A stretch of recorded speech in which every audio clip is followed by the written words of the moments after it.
За дэлгэцийн бичлэгийн технологи орохоос өмнө ер нь технологи ялангуяа компьютерийн технологи нь сургалт болон сургахуун үед ажиллагаанд ямар байдлаар нөлөөлж болохыг товч үзье. За технологи нь өмнө бидний хийж чадахгүй байсан зүйлүүдийг хийх боломж олгож байгаа гэдэгт хүмүүр санал нийлэх байх. Тэгэхээр технологи нь бидний өдөр тутмын хийдэг ажлыг дэмждэг байх ёстой. Ялангуяа багш нарын ажлыг. Тэгэхээр тех гэсэн үг рүү A9 нэмэн teach гэсэн үгтэй дүүцэх санаа энд гарч ирж болох юм. За тэгэхээр технологи нь янз бүрийн формат бүхий контентыг хуваалцахад өмнө байгаагүй хялбар байдлыг бий болгосон гэж хэлсэн. Тэгэхээр заах болон сургах хэрэгцээг тодорхойлчихсан тохиолдолд түүнд таарч тохирох янз бүрийн технологийн хувилбаруудыг олох боломжтой. Технологи нь таны ангийг эргүүлэх эсвэл контент үүсгэхэд оюутнуудын анхаарал сонирхлыг татах болцоо гаргаж өгдөг.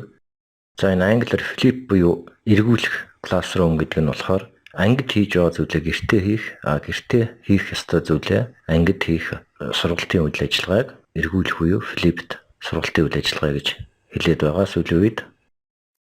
За технологи нь суралцах үйл ажиллагаанд шинэ боломжуудыг нээж өгч байдаг. За тэр оюутнууд ялангуяа залуучуудын сонирхоод байгаа тэр технологид тулгуурлан сургалтын үйл ажиллагаагаа өргөжүүлэх боломж бий болсон байна. За үүнийг бас өөрөөр interactivity буюу харилцан ажиллагаа гэж ярьдаг.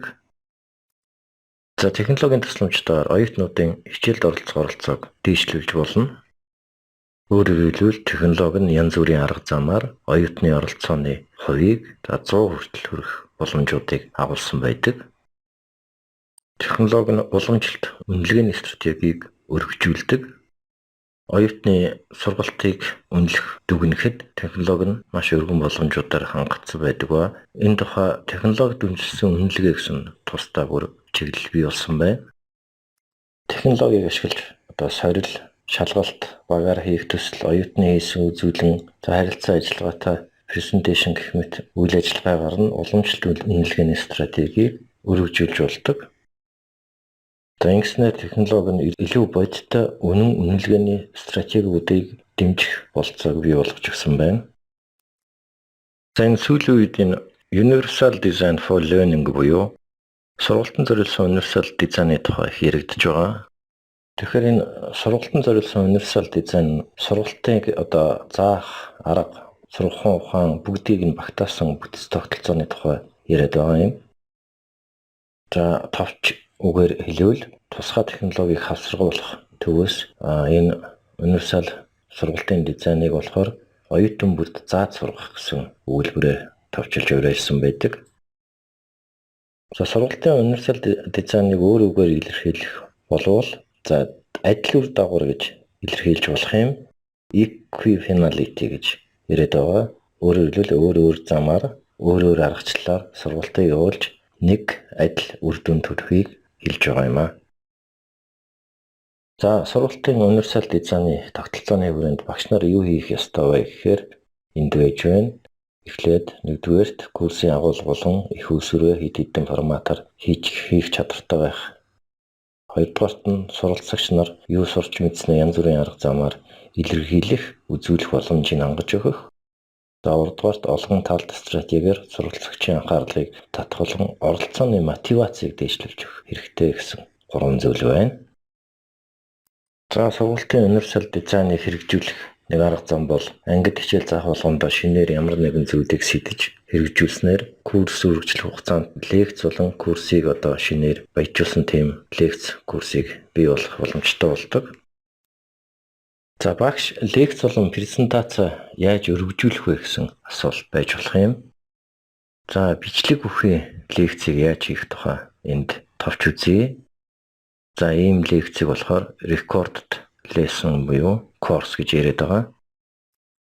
Бид нарын энэ курст үзэх дэлгэцийн бичлэг нь бол энэ бичлэг бүхий лекц презентацийг бэлдэх гол суурь нь болж өгдөг. Гол технологи нь болж өгнө. За тэгэхээр бичлэг бүхий лекц нь оюутны цаг хугацааны болон байршлын тийм уян хатан байдлыг хангаж өгдөг. За багш нарт ч гэсэн бас тийм уян хатан байдлыг хангаж өгдөг. За энд лекц болон презентацийн бичлэг хийх арга замуудыг харуулсан байна. видео байдлаар, видео конференц байдлаар, лекцийн зураг авалт байдлаар, дэлгэцийн бичлэг байдлаар, өргөгдсөн подкаст байдлаар, онлайн презентац байдлаар лекц болон презентацийн бичлэгүүдийг хийж болох юм байна.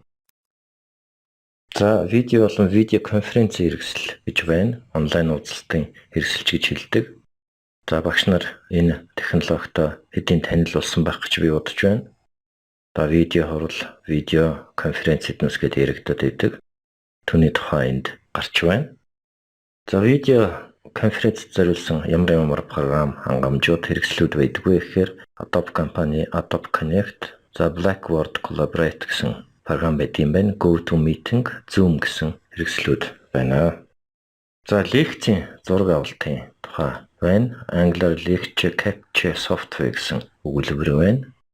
За, энэ бол ерөнхийдөө бас багш нар танил, өөрөөр хэлбэл тусгай зориултын тоноглосон өрөөнд багш хичээл заах, багшийн компьютер дээрх дэлгэцийн зүйлийг видео болгон, бичлэг болгон гаргах, бас яриан синхрон хамт бичигддэг. Тэгээд студийн инженеруудын тусламжтайгаар видео хичээл бий болдгоо. За, лекцийн зураг авалтын програмууд ямар програмууд байхыг энд харуулсан байна. За, бид нар үзэх гээд байгаа дэлгэцийн бичлэг буюу screencasting technology гэсэн хэсэг гарч ирж байна. За, энэ дэлгэцийн бичлэг болохоор өмнөх технологиудыг бодвол багш өөрөө хийчих боломжтой.